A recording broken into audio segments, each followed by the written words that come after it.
Everybody loves fried rice. In this video, I'm gonna be sharing my 7 tips to make your fried rice better.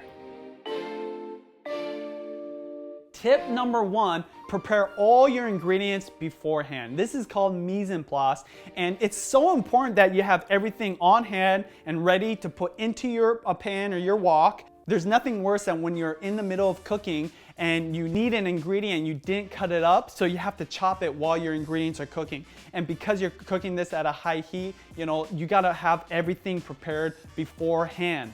On that note, tip number 2, chop your ingredients nice and small. I'm talking diced for all your vegetables and your meat. I'm talking minced for things like garlic and ginger.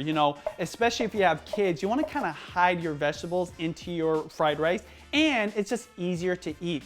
Tip number 3, use a large pan. Today, we're gonna be using a wok. I do prefer a wok over a frying pan, but anything you have will work just fine. Just make sure it's a big pan. It's got enough room for you to kind of like swish it around, flip it around, and you don't overcrowd your pan. Tip number 4, high heat cooking. It's important to have your heat on the highest level. You wanna sear these flavors, and you wanna make sure that your pan being big enough, you're giving it enough heat. If you look at a lot of the chefs at like Chinese restaurants or anywhere they do a fried rice, you can tell they're using really hot fires for their woks, for their pans. So high heat is so important. Tip number 5, the cooking time should be very short and quick.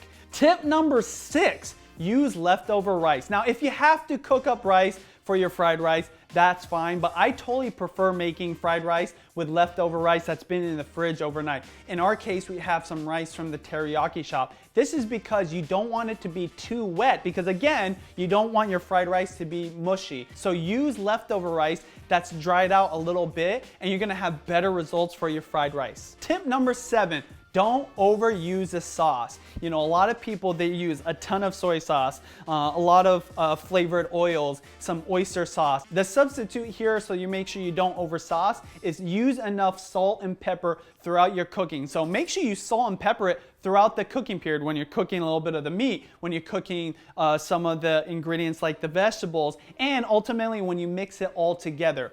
That's how you're gonna strike that balance. So make sure you don't over sauce your fried rice. Today, uniquely, we're gonna make it a kimchi fried rice. So I'm gonna use a whole bunch of kimchi. Also, to enhance that very Korean flavor of this dish, we're using Korean chili paste.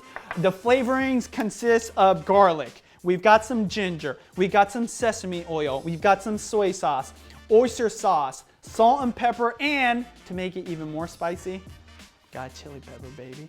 Woo! Of course, last but not least, we've got the rice from the teriyaki shop. So let's start cooking and get that heat going for our pan.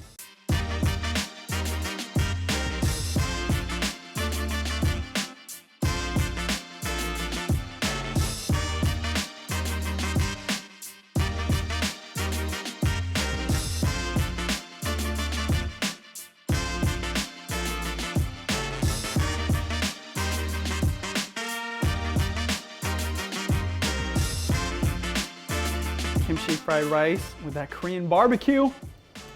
I love food. I know you love food. Hit that like button. Let me know in the comments area, what's your favorite fried rice? Click right here for more recipe videos. Click over here for more vlogs of me cooking every single day. As always, you guys, keep cooking.